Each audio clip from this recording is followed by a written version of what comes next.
Pacific Viewpoint is proudly brought to you by South Pacific Loans, caring for the community's financial needs. Call us today on 0800 88 98 88.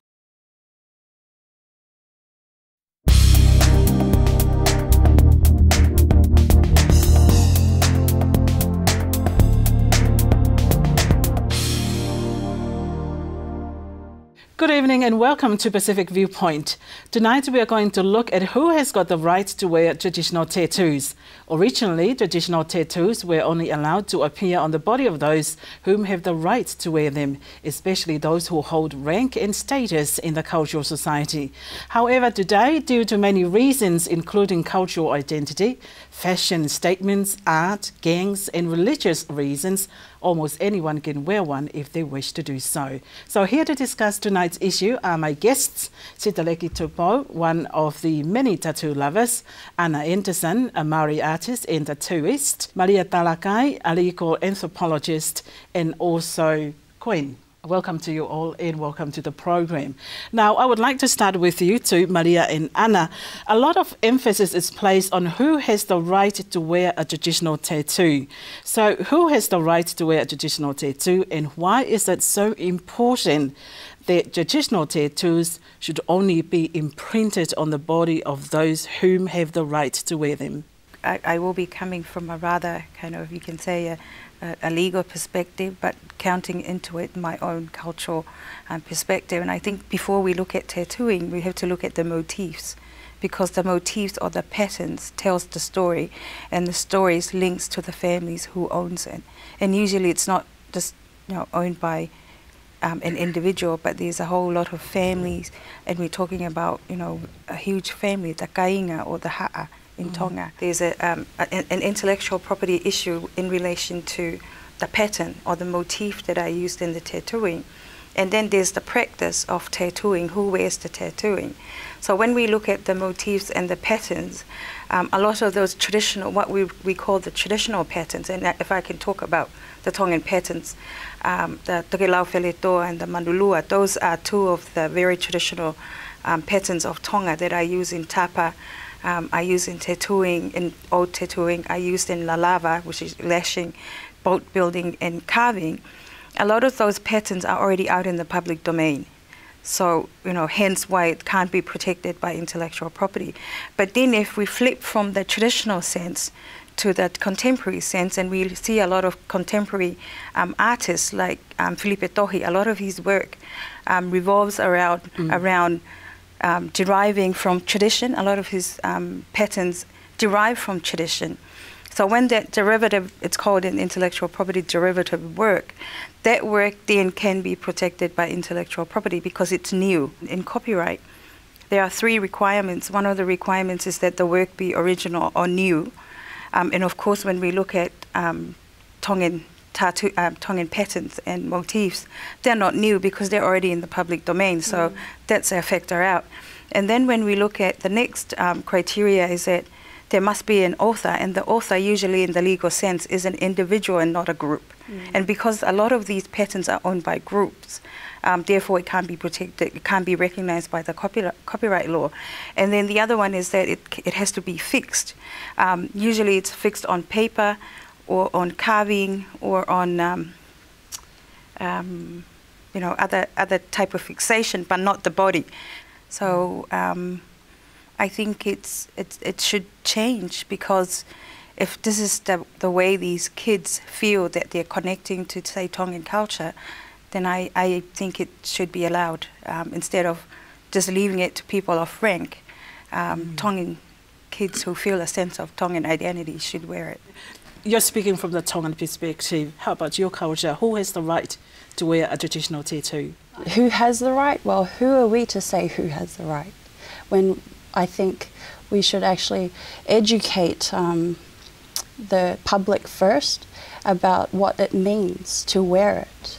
So who knows who has the right to tell someone to not wear it because it's not theirs?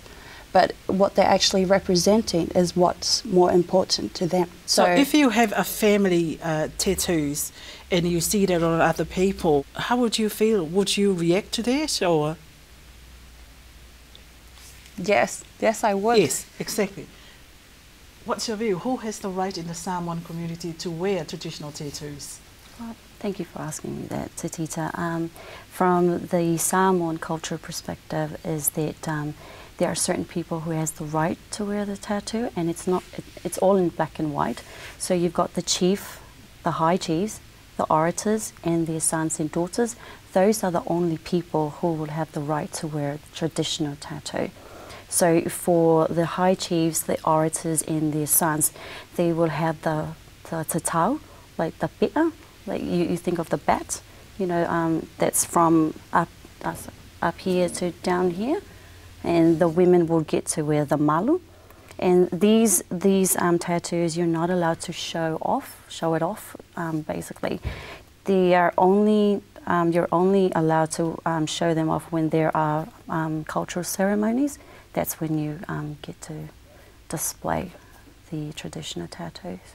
Yeah. How can you tell the difference between traditional tattoos and general tattoos? I guess in a way the general tattoos, we can use it for decoration, for show off and stuff like that. But tonight we are talking about something sacred to some people. True. How do you view traditional tattoos, Queen? Well, it has great significance to our culture. You know, you don't just wear it for fashions, for fashion statement or something like that. It comes with certain obligations. The meaning of the bi'a and the malu is to serve. So you have to know the culture, you know, and you have to serve the people back home in order for you to wear it.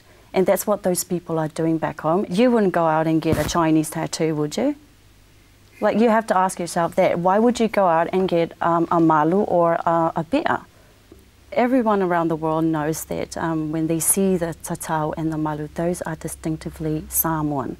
You know, they know right away. You know, they might have heard it from somewhere. Do those patterns mean anything? Or are there any significance to those patterns? With the traditional tattoo and the malu, they do represent our genealogy. So it's part of our cultural identity. Are there any principles or protocols to adhere to from a cultural perspective for those contemplating a tattoo? And should they consider this before they get one? I believe they should. You know, everyone should. You're getting marked. You're marking your body for life. So I mean, why not do your research before you get it done? It's about educating yourself as well as your family, and being prepared when you get asked those questions from those people who are of that culture or that pattern that you are wearing.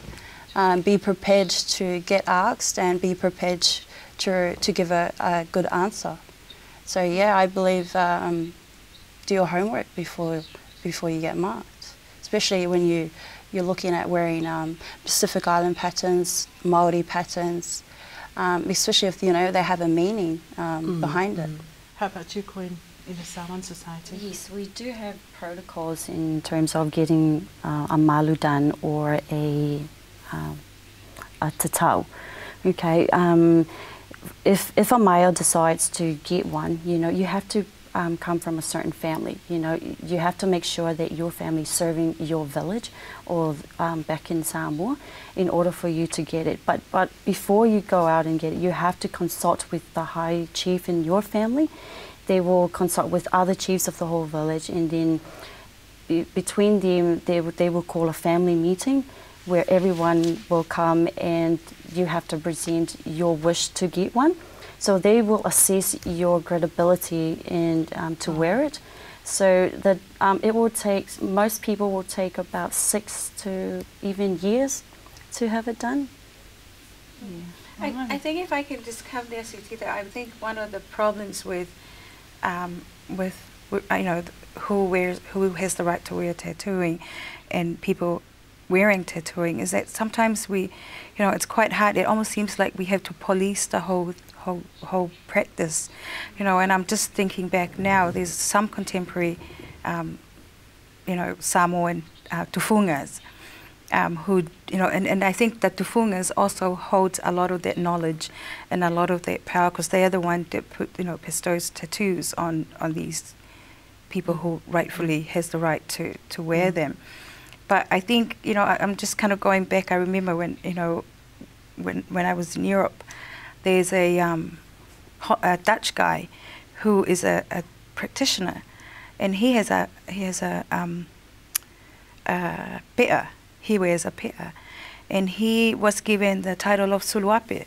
So, you know, it comes back to us as a people, as Pacific people. You know, we have to ask ourselves first, why is it that we freely, why was it that this Dutch guy was freely given the title Suluape? You know, and Suluapes, I think they're associated with the tufungas or Samoan tattoos, traditional tattoos. So yeah, I think we need to kind of also look at that angle. What is it as a people? What is it as Pacific people are we doing to protect these, you know, traditional cultural expressions? I would call them. But does it really matter nowadays if people choose to ignore the traditional protocols? I think a lot of people don't even acknowledge that there's protocols. That's the problem. Yeah, it's taken freely because it's out there in the public domain. A lot of Indigenous people call it theft or, you know, misappropriation, appropriation. But yeah, they kind of align it to theft, you know, theft of culture. I'll come back to you, Sitaleki, shortly. But Malia, can a tattoo be copyrighted? It's a yes and no answer. No, in the sense that a lot of the traditional patterns and motifs are already in the public domain, as I had referred to before, and a lot of those patterns, we can't protect it under copyright or under intellectual property. But if those patterns will be then used in new work, then they can be copyrighted. And the problem with copyright is that a lot of the traditional patterns and motifs are already in the public domain, and that's a requirement of copyright, is that it must be original and new. Coming to you, Sitaleki. Sitaleki, you are wearing a tattoo, and depending where it is, do you mind if we can have a wee look at it? Please don't. Well, what makes you want to wear a tattoo? I remember back, way back, when I was a little boy, my mother used to tell me, don't put any tattoos on your body, especially the seen side of my body. And I said, why? And she said to me, only the bad people, they got the tattoos. Only people, they just come out of jail, criminal. To me, I don't agree with most of what you're saying here tonight. And if we come to the legal side of this, I don't know, but no one can come and take things that I put on my body. Doesn't matter who invented or who started it. Is your one a traditional tattoo or just a general one? Yeah, I don't want to say it's a traditional one or general one. It's anything. I don't want what to call it. Because if you look something there and you like it, you can put it on a body. I think you're right as well, because you brought up something interesting, is that we live in New Zealand, it's a multicultural society, and looking at the patterns, the Pacific patterns and the way we do things now. A lot of those patterns are mixed. We have aspects of Samoan patterns, Tongan, some Maoli. So even though the practice of tattooing is a traditional practice, a lot of the patterns that are used on some malus and some pea today are aspects of those mixed or aspects of modernity. And not traditional. I can just kind of picture in my mind that people are watching, and there are people that they're very passionate about their patterns. They are my patterns, they are my family patterns, they are my tribe's patterns. And when I see that on you, putting on yourself, you do not have the right to steal my patterns and put it on you. I think that's where the... Then we have to go back to the copyright to see who started it, because it might be an individual idea, it might be a group idea. So it's not that easy these days to go back like the Tokelau Wheletoa in our culture. There's no one can claim it. I like the point that you brought up, Sitaleki, when you talk about rights, that is a legal language, it's a legal word. So we can't really avoid looking at the legal side when we talk about rights. And of course we didn't have, you know, when part of the difficulties in looking at law and culture is that a lot of the law is a Western tool, you know, and a lot of those tools and language of law doesn't quite apply to our cultures, because we are group culture. Law is, the emphasis is on the individual. So, you know, there's always going to be that difficulty. But, you know, when we talk about who has the rights, then we're getting into the legal question, you know, and legal issues. So we can't just look at the moral or the cultural issues. We also have to look at the legal. Queen. Yeah, I totally agree with you too, but there are other things that we do still need to consider, right? We're in a democratic society. Basically, anyone can do what they want, but what we're trying to achieve or accomplish here is to try and educate our younger generations, you know. I think it's a lack of awareness among our people. You know, maybe their grandparents or their elders haven't told them, you know, there are certain protocols that you need to follow, and if you want to get one, you know, it's okay if you want it to be a part of your cultural identity, because that's how a lot of them see it. They said that, yes, I have the right to wear it because my grandmother used to be a taupo or a high chief's daughter back in the day, so therefore I have the right to wear it, but that's not it. So it's all about educating them and letting them know that, you know, there are other things that money can't buy. You need to know your stuff. You need to know the culture, and you need to follow certain rules if you want it like traditional tattoo. So we're from an oral culture, right? So nothing was documented back in the day to say that, you know, this is my design, so therefore, you know, no one should wear it, right? But we have to, even though we're modernized, we're trying to see things from the Western way, but we have to think culturally, you know. Just because we migrated here to New Zealand doesn't mean that we have to totally forget where we come from and adhere to the same rules and protocols that our elders have followed through all these years. The education, like you mentioned, I agree with that. But to claim what owned by who, started by who? Are you going to tell me tonight that's your family design, and can you assure me that is correct? So if we go back another generation, it may be something different there. We're not trying to claim something here. We're just trying to see it from putting in place, you know, if we have the copyright placed on it, you know, to some extent, you know, that will help prevent identity theft from, so it's not so much about our people, you know, our people has the right to wear it, you know, regardless. It's a message, you know, to other people who are not from our cultures. It's a message to them, you know, that they don't have the right to wear it. Because these days I've seen girls running around, you know, on rugby fields with the malu, and I was shocked and appalled. Not really, you know, because back home you're not allowed to do it. We feel strongly about this as a group of, you know, island girls.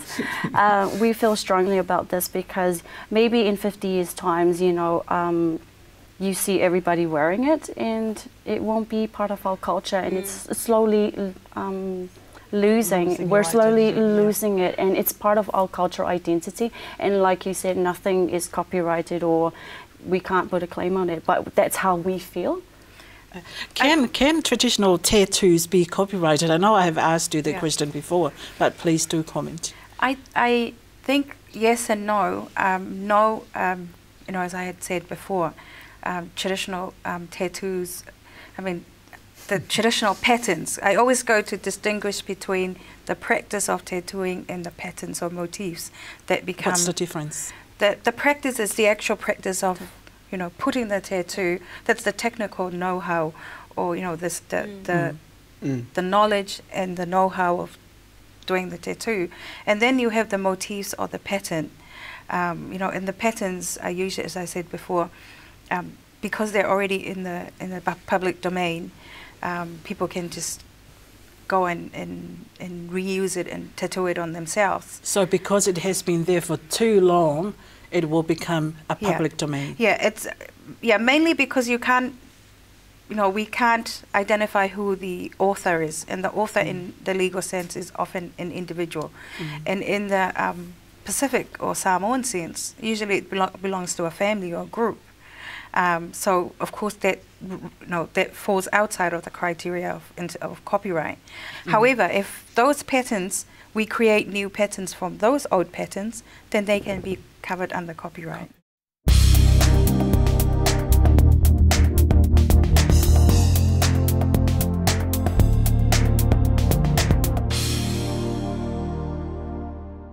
I came from Tonga in 2006. I need a future here with my family. I decided to buy a house. I went to the bank and they turned me down. So I went to South Pacific Loan and they decided to give me a second chance. So they upgrade my credit, and then I went back to the bank and they offered me a loan. And then I buy this house and here I am today. I highly recommend anyone who haven't tried South Pacific Loan, try South Pacific Loan, because they give me a chance to be here with my house today. Give us a call or come and see us, because we understand the Pacific people.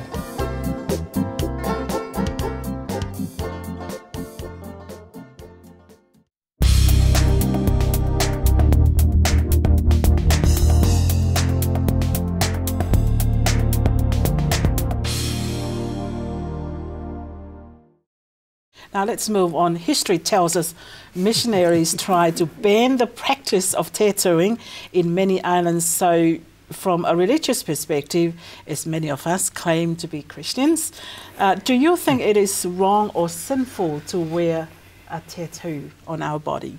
You're Christian. Not at all.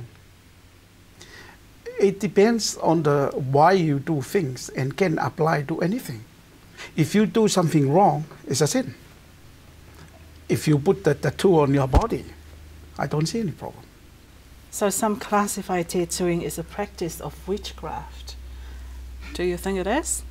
I think it's according to the Christianity, but not according to our ancestors. It's a practice that our ancestors practiced for. This is the first time to hear people, they interpret it that way. But that is how they look at it. People can interpret things to what they think. I don't see from the Christian perspective, I don't see anything wrong there. I totally agree with him on that. It doesn't say in the Bible, for once, that you must not put tattoo on your body, right? Your body, in accordance with the Bible, is the temple of God, and it's for decoration. So, for decoration? Yes. Okay. And where's that in the Bible? Okay, forget that I said that. This is hearsay now. But yeah, I don't see anything wrong with it. Yeah, because I have a tattoo, and you know, it's my sense of belonging to my Tongan culture. I have a Tongan motif in my tattoo, so. Right, and you will not be very happy if somebody comes up to you and say that you are practicing witchcraft. Yeah, I'll be like, what are you on? If it's a sin, then we all go to hell. It's just different for Karo, you know, that's their view, that's their point of view, and that should stay with them. Lastly, to sum up tonight's topic, your final viewpoints on tattoos. Should anyone have the right to wear one, or should we hold fast to the traditional rights and protocols? We'll start from you, Malia. I think it's very difficult. It's a very difficult question to answer, mainly because everyone's already doing it. It will be very hard to try and police it, just like copyright or any other intellectual property rights. If we can educate people about protocols, then it's quite good. And I think that's the way forward to go, is to combine intellectual property rights, contract and protocols. And that protocols is the voice of the people, voice of the Tongan people, the Samoan, the Maori people.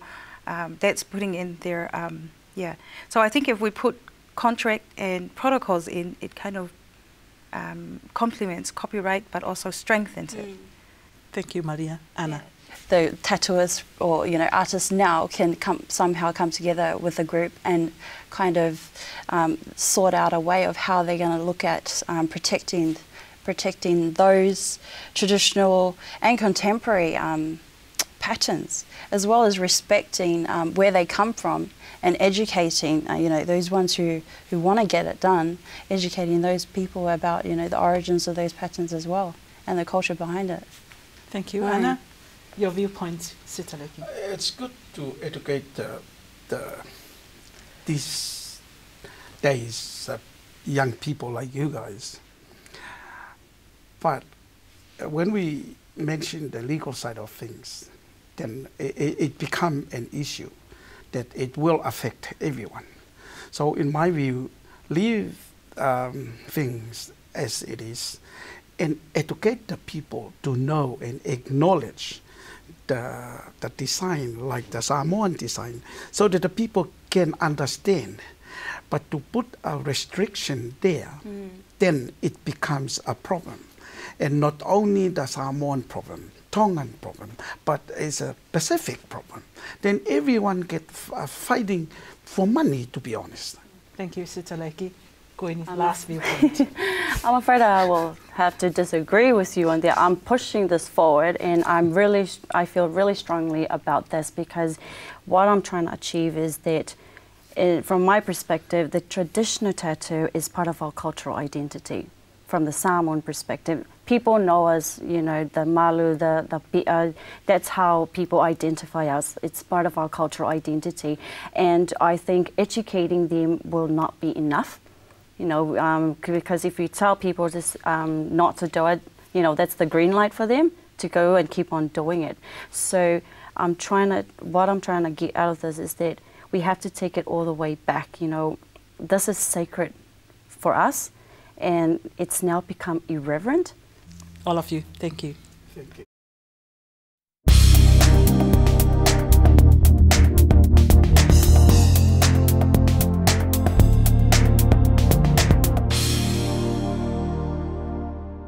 Well, traditional tattooing is not for everyone, but is a practice weaved into many cultures throughout the Pacific.